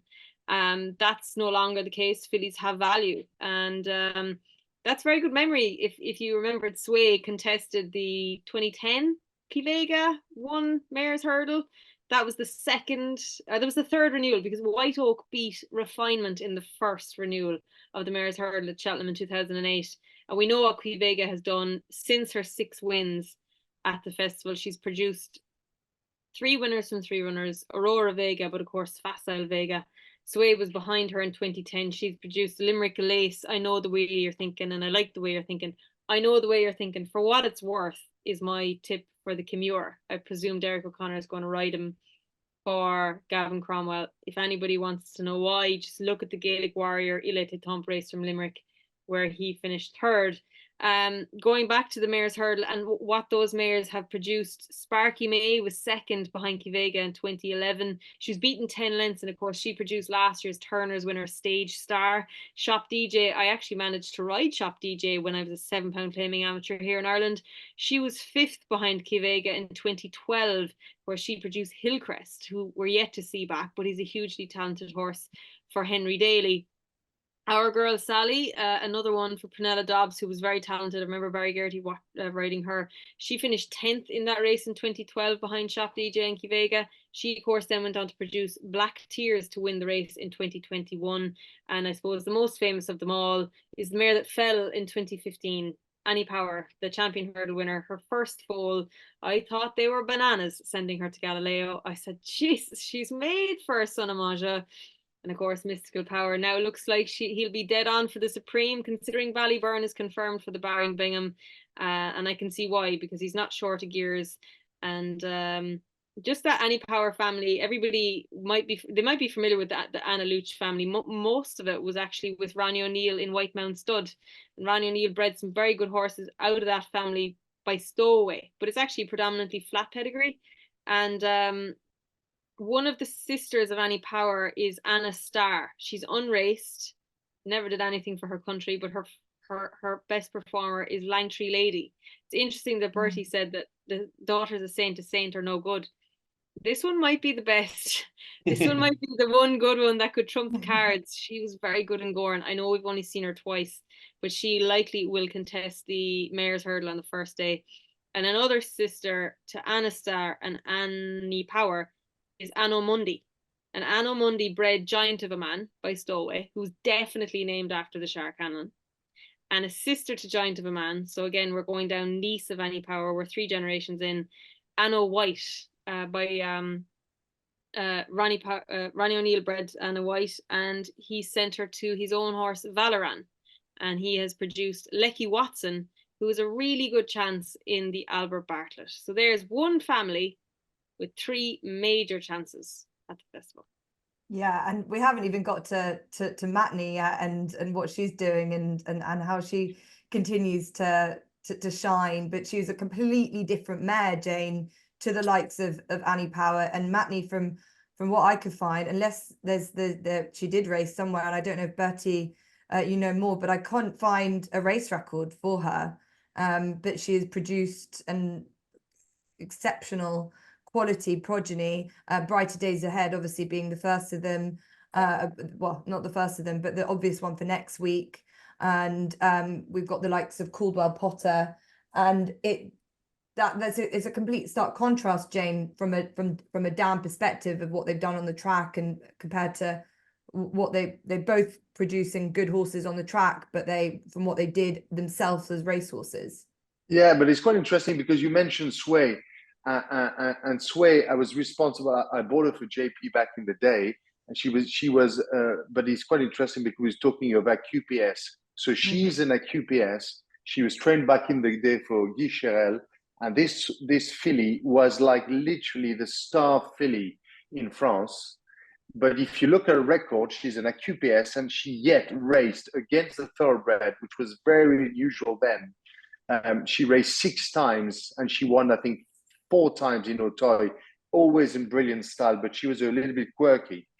But she had brilliance, but she was definitely over-raced in France before went, and she won for JP in France two stakes races before she was exported. But again, it shows that she had brilliance.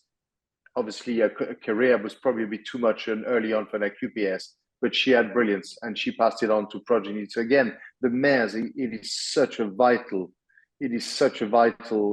thing for breeders to concentrate on.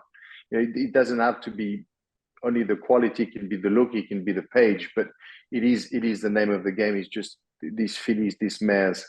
When you see them perform, good or bad, you know what to do, and that's what breeders should get to. And on that, obviously, JP was looking for broodmares to add to his band to go to stallions in Ireland, or was the idea for just to have a good quality race mare? What was the brief of such, or you just found a good horse? No, I think he came to France. We bought 3 that day. We bought a horse that just was very good. Sadly, killed himself, but he won the Group 1 for JP. We bought 3 horses: Temple Lord, Sway, and the Group 1 winner, which I forgot his name, is going to come back in a minute. And this was a package of 3 horses, and 3 of them won 2 or 3 stakes before the autumn, and then were exported. That was the deal. And I think he kept Sway, took it back to his farm. But she was a gorgeous mare, and again, she was just a little bit quirky, but very precocious, very, very, very precocious. And it's also a sign which is very important. It's never mind if she was that good, but the fact that we can know early if they're good or not.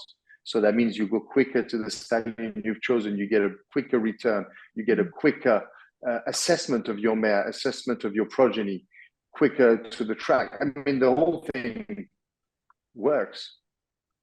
The quicker you do it, the better you will be. And it leads me on quite nicely to that Sway, but she ran plenty of times. Victor, to a dam of yours who will be represented next week, Backaway, Argento Boy, who I'm very excited to see in the bumper. Obviously, she's already with the likes of Briar Hill been successful at Cheltenham, and this is a mare again. From what I can see, from a racing perspective, it wasn't, for whatever reason, that she got to the racetrack. Well, she wasn't even broken. We bought the Grand Dam of Argento Boy in 1998. It was a pedigree that I knew well when I was growing up. It was one of these pedigrees that has endured over the decades. Paddy Slater was a great Irish trainer in the 1950s. Ruby Walsh's grandfather in the 1980s. They all trained horses from this pedigree at a high level. And we had the opportunity to buy this mare. And at that time, Bob Back had just arrived at Burgage. And Bavaway went to Bob Back, and Backaway was the result. And we were keen to get her breeding. We didn't. She's not a big mare, and this is another, for me, rewarding aspect. She's barely 16 hands, but she's a lengthy mare, and so Shantou had arrived, and it was the natural thing to do to get her breeding and see what happened. And fortunately, it's a branch of this pedigree that has worked. In any good pedigree, some branches just don't progress. They just die off, and we've been very lucky. And Briar Hill we sold him as a foal. He wasn't, again, a very big foal, but fortunately for us, he went to the Costello family, who have been great supporters of horses we've bred, and they've had success, great success, I think. And they sold him on to Dennison's in the north, and he won his point of point as a 4-year-old. But just about, it was in May, and he needed all this time. And he was then sold for 100,000 sterling to the Wileys, who sent him to Willie Mullins. And he won his bumper in Thurles in next January. Odds on, small race, didn't beat much, I imagine. And he went to Cheltenham, as we were, on one hand, glad to see him go there, but we didn't expect much, because it didn't appear that he was one of the leading lights at home on the gallops. Ruby Walsh rode him. He was 25-1. I'm sure Ruby Walsh has ridden longer priced horses at Cheltenham, but I can't imagine there's too many. And he jumped out of the back and just made steady ground. And once he met that hill, he just powered away at 7 lengths, and he beat good horses that day. And so that was a case in point where you breed a good horse and then you get rewarded in the sale ring afterwards. And from that, Willie Mullins leased Jazzaway, who was again a small Chanteau filly, but she won over 100,000, and she was dual black type winner. And then Argento Boy went to the Derby sale, and he bought him as well. So he's coming in from a different angle. He's going to be starting at a lesser price than 25-1, I suspect. We're just glad he's getting his chance, and what will be will be. But you know, he's with the best trainer, I believe, and he's been a very lucky trainer for us. And I just hope he runs well. Yeah, and obviously the dam was very much with Chanteau, but now with Jukebox Jury, that's another big flag bearer for you. So and it won't be the only Jukebox Jury next week either, with Il Était Temps for Willie Mullins. So a real big confidence boost, and it will be wishing you all the best with your dam. And we have to go back to Matney before and there's one other mare that I want to focus on as well in this section, because I'm conscious of time. But Matney Jane, is it over and above what you'd ever imagine of this dam, or when you look through her pedigree and what you feel she could achieve, that this isn't a surprise? Because I don't know if I've seen any mares of this ilk produce what they've done, you know, consistently, and nearly we haven't really seen the best one yet, and maybe brighter days ahead might be that. And to think she's not even old.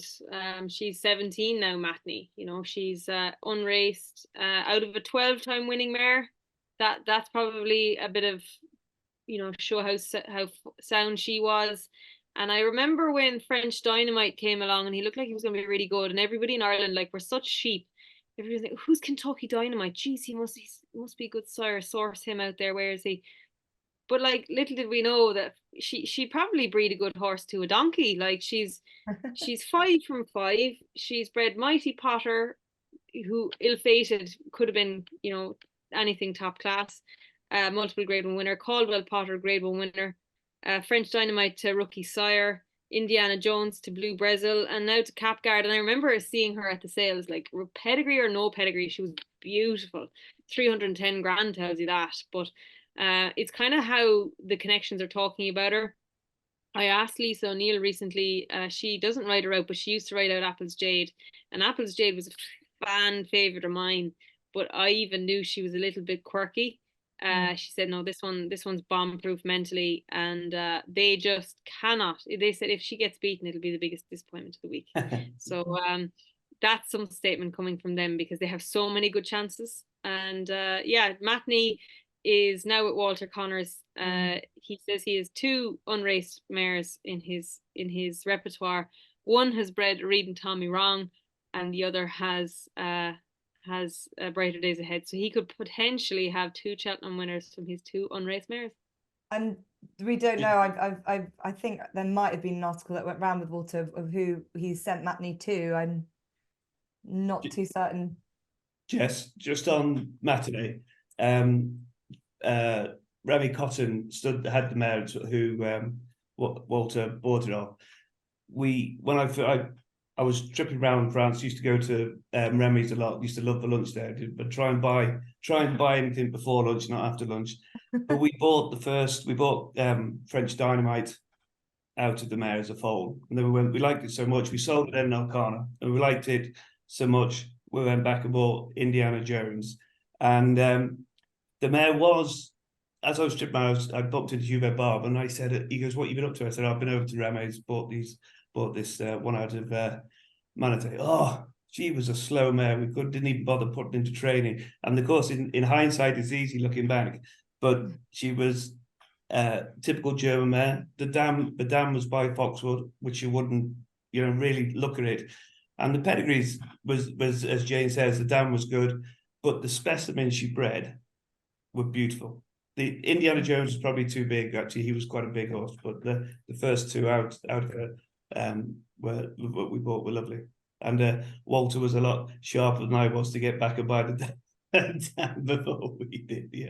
Yeah, I know. Truly purchased. We look forward to following her on. Dave, while we have you, I just want to touch on Lussie Mouth, which will be, she's another short price horse of Willie Mullins, but could be another feather in the cap of Gentlewave as a broodmare sire. I know that she would have been, she's a French bred, so it was when Gentlewave was over in France, but that must give you a lot of satisfaction to see what he could be doing in that sense. Yeah, it's good. He's got a couple of not many sires have multiple good broodmare sires, but he certainly got 3 or 4 mares that are proving to be nice mares or dams, and this mare looks one of them. And being by Great Pretender that we stood as well, and I think it's great to have a stallion that's been a broodmare, but it's a stretch imagination. You know what I mean? It's one swallow doesn't make a summer. I mean, but it is great that he is starting to do that as well. So it is fantastic. Yeah.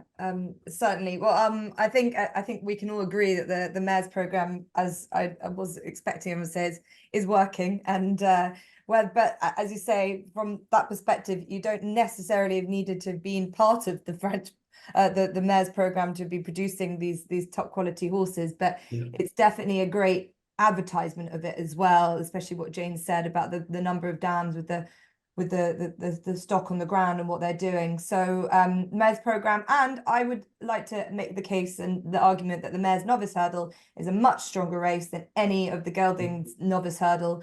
They should all be combined into one race like the mares does, and then we'll have a better race. But that's an argument for another day.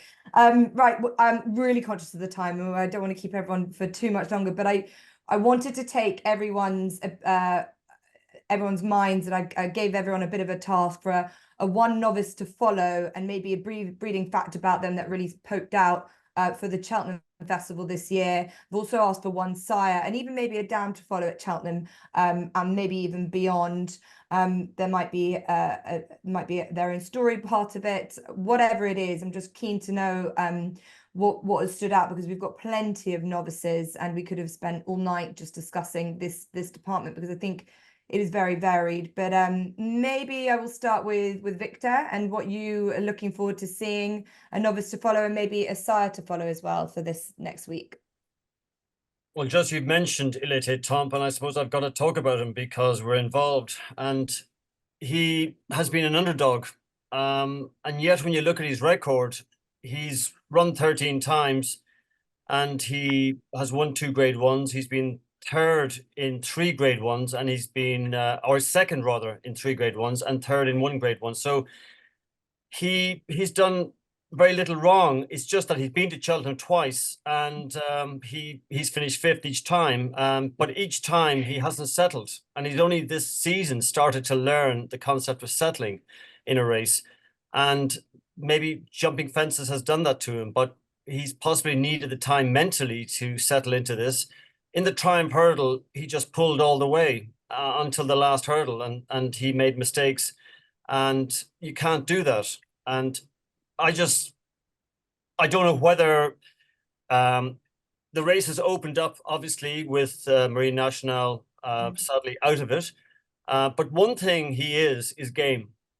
And I remember looking at a picture of Jukebox Jury when he was racing, and a tight finish and a side-on shot. And what you saw was head down low, ears back, nose outstretched, desperate to win.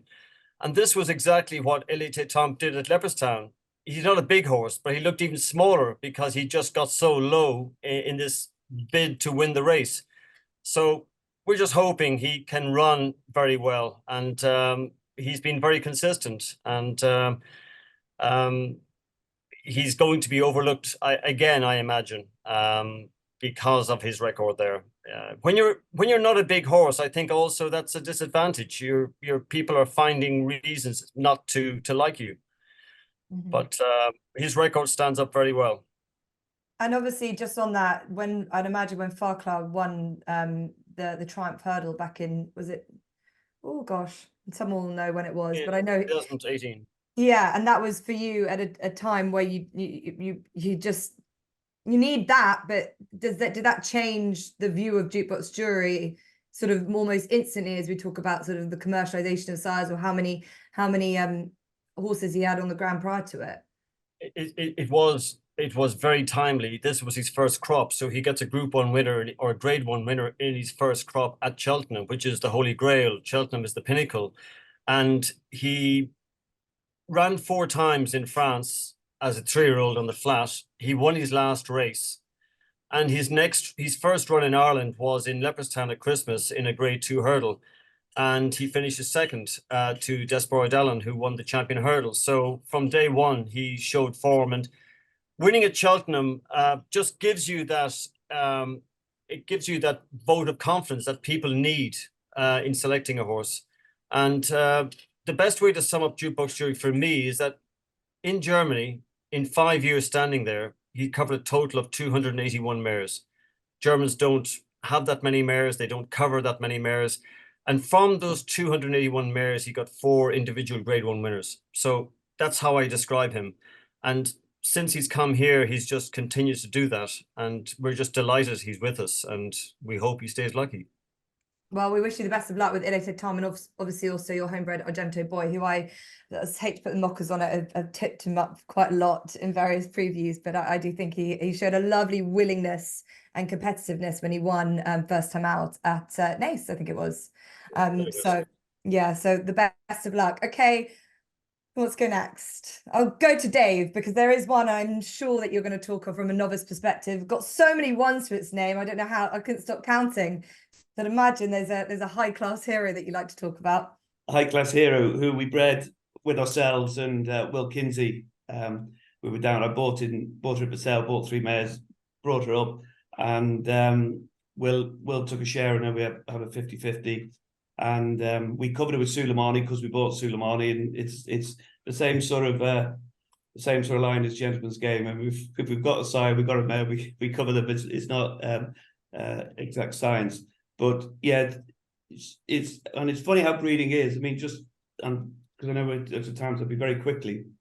I'm going to get Bertie to pronounce the dam, because I can't pronounce the dam.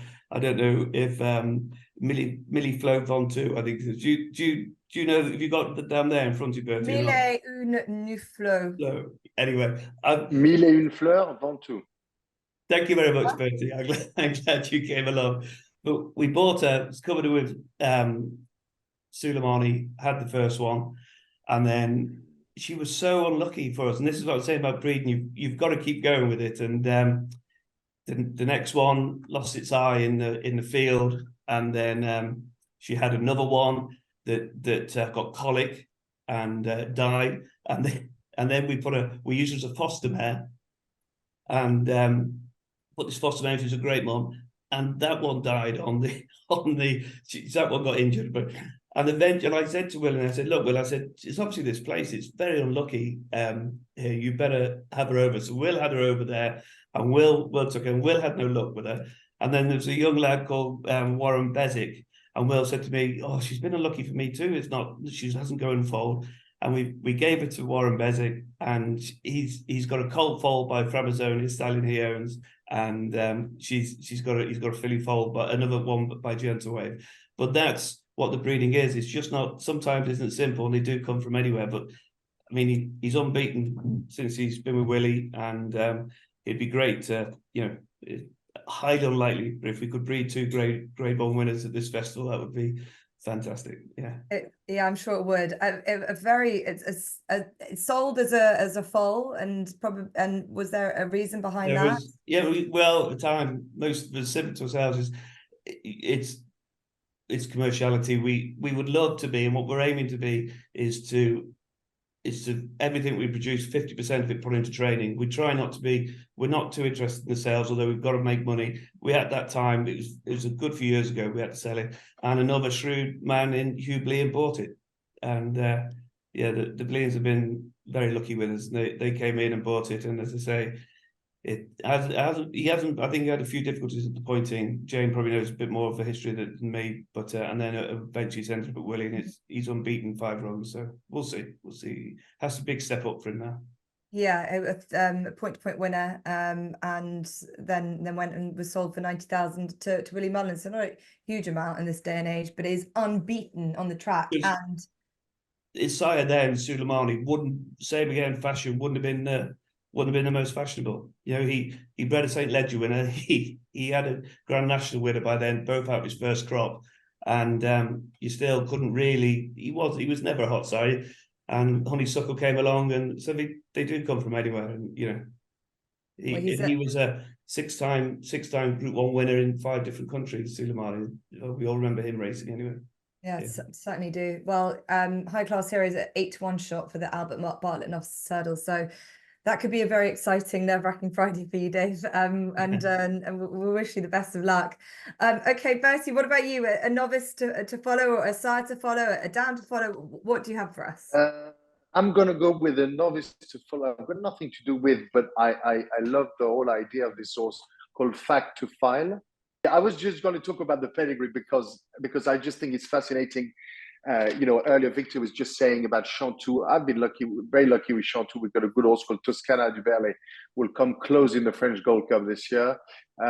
So when we're coming to size, this horse is by Polyglot. Okay, Polyglot was clearly a pony. I mean, it took people ages to send mares to him. So he was typically the French breeder saying, well, I've got such a big mare. She needs to go to a small horse. And because of that, it became very popular because not only he produced reasonable horses in size, but very good horses. And he's out of a Trampolino mare. So if you like staying blood, if you like just tough horses with class, I think when you got a Polyglot out of a Trampolino mare, you're not short of any of that from both sides. And I think he's a little bit the opposite because obviously we talk about breeding. We've talked about all those proven jump stallions, and we haven't talked about the juveniles in France. I mean, the 4 more popular stallions in France have all won Group 1 at 3 in Auteuil, and they are the one covering the biggest book of France in history of French jumping. So he's just the opposite. He's by Polyglot, which is a small Wertheimer Group 2 horse, just barely Group 2 horse, with a great pedigree from the family of Sol Emilia, and the mother is by an ARC winner. And I think if this horse I don't know him very well. I've never seen him. I saw him at the sales at the time, and I think I gave him an average rating to tell you how awake I was. But I just, this is just an extraordinary pedigree. If he loves his jumping and if he improves, I think this horse can be something special. Well, the pedigree matches the perspective of those in the Willie Mullins camp, and from what we can hear, this is going to be a very smart horse. The only thing that was my query was whether he was definitely had all the stamina, and you've just given us a little bit more confidence, I suppose. So I think that's extremely interesting and insightful for the Fact to File followers at this stage. So but to your point, Bertie, just quickly on the size to follow, maybe not even with representation at the moment, because we saw the first of the Goliath de Burlays running and winning already over the last couple of days in Compiègne. And is there sires that you see, we've talked about the variety, we've talked about the options in France. Who do you think, from what you've seen in your words on the ground, will be making waves maybe in Cheltenham's to come? In Cheltenham to come, I think in France you've got the 2 that are making the talk at the moment is Goliath de Berlay and Beaumec de Well. which were two very good horses in their own right, one over the chase and one over hurdles. Nirvana du Berlay was probably the most popular. He's the one that covered the biggest book of mares. He was a French champion hurdle juvenile, winner at 3, won by 14 lengths, was very impressive. But I do like the idea that we need to, of course, use some jumping blood, but it's good to stay with some horses with quality, with just flat ability. And I know they're not easy to use because jump racing is all about good minds, and it's hard to get good minds on a horse which is too keen of a horse. But sometimes you just bring that sheer brilliance that you can't really get sometimes with a pure jumper. So you need to, that's a great mix. As Victor was saying with Jukebox Jury, you've got the Monjeu attitude, which can be fantastic, can be problematic, but then when you get the good one, this is the magic, and you get these amazing horses on the Monjeu line, which we're big fan of. So yes, I would definitely still use these young juvenile jumpers because they were very good, they're very sound, very regular, and this is just safe. I mean, if you're the son of Johanna Lomu, you've got a better chance to play rugby than ping pong. That's the reality. So let's keep things simple, but we do need to keep these class horses, such as Trampolino, such as Polyglot, just horses that just had aptitude, stamina, and ground ability. Very important. I think we tend to forget that. Ground ability. It will be so interesting to see if Vattenfall can live up to that, and to what you say, this sort of the old school, I'd imagine, pedigree in a way. But Goliath de Berlay, a son of Saint de Saint, we come back to, and could be one of the better ones, considering what he did on the racetrack. Okay, Jane, we'll finish up with you. A novice to follow, or a sire or a dam that you're excited by next week, and something that will really get your bloodstock juices flowing. Yeah, it's hard to get me excited, Jess, as you know, but before I start into the novice I like, just on the fact of file note, Victor will be shouting for Stay Away Faye by Shantou out of an Oscar mare. 2 of the great stallions. We're really yet to find the heirs too over here. So that's Paul Nichols, as he attests to, his best chance at the meeting. Of the novices, Ballyburn is the talking horse over here. Obviously, he's been confirmed for the Barring Bingham now that they're going to go up and trip with him. What's interesting about him, he, again, not bred far from here. The McCarthy family bred him. His mother's by Old Vic. She was a 2001 model, and she bred a horse called Noble Endeavour as an 8-year-old in 2009. He won the Paddy Power. He was kind of just a handicap chaser. He was actually a little bit slow, and it was another 9 years. So in the interim, she bred very little. I think she bred a Manila Daddy who won a few races, but a lot of people would give up on their mare in the interim, thinking that that's as good a horse as she's going to breed. But as a 17-year-old mare, she bred Ballyburn, and she bred him to Flemensforth, who at that time of conception was 25 years old. So if somebody's saying, nah, can't use Shalikov, too old, you just, again, no rules apply. This is potentially one of Flemensforth's most exciting horses ever, and he was conceived as a 25-year-old. And to mention other mares, Tempest Bell is the Glacial Storm dam of Connolly. Connolly was bred in 2011. 9 years after that, as a 20-year-old mare, she's produced Monty Star, who I think is going to run a big race at an each way price in the Brown Advisory. So look, there's so many angles to come at.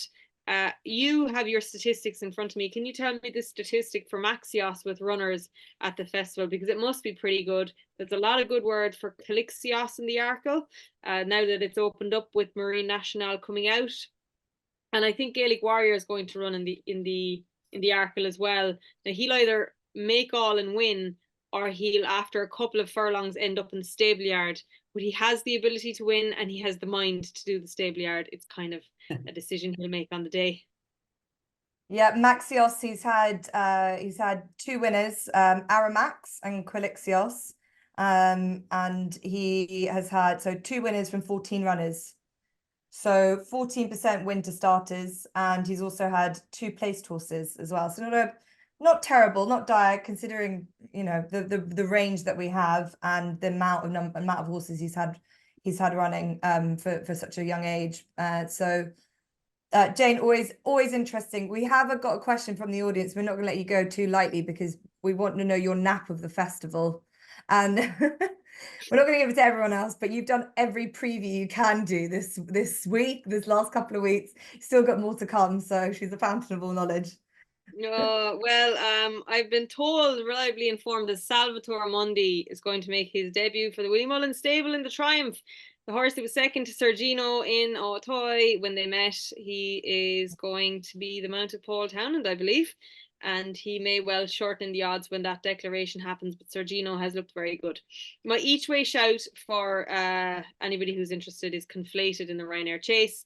I think he's been not staying over 3 miles against Galopin Deschamps and faster, slow Jerry Colomb, the best horses in Ireland, basically. He was third in last year's Gold Cup when I didn't think he got up the hill. And with the help of this is the thing that I have to bring to Cheltenham. Yes. This is the homework that I do. The Weatherby's Cheltenham guide that Paul Ferguson assembles every year. There's statistics in there that tell me what I really should know already, but they remind me that's the morning study every morning of the Cheltenham Festival. So Completed's my each way shout. Lossiemouth will win the mares. Factify is the best novice chaser in Britain, no matter what Paul Nicholls, or in Ireland, no matter what Paul Nicholls says. And I'd say if Ballyburn gets beaten, all the accumulators, a little bit like any power, will be out the window. Okay, and Salvador Mundi by No Risk at All out of Stakakia, maybe I'm pronouncing it wrong, Bertie, but Damsa Sanderson. So neatly brings us all the way around. Last year, Shantu was just about able to claim the leading National Hunt sire title at Cheltenham with 2 winners, an Impervious and Stay Away Fair. He lives on, Victor, and he's still got a good chance to do that next week with the likes of Stay Away Fair and Chianti Classico, to name a few. So be interesting to see how that lives out, but I imagine it's going to be as broad a range as it was last year. And that's, I suppose, the biggest takeout.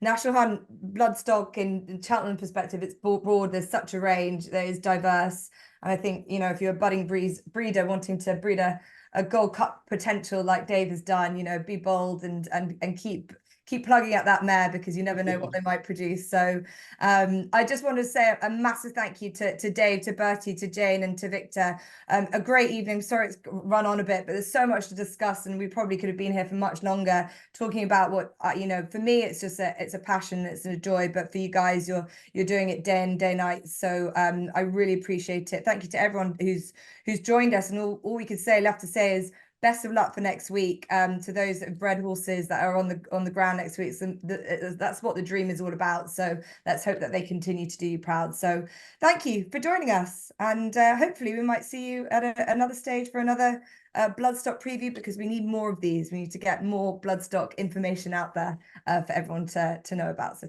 thank you, everyone.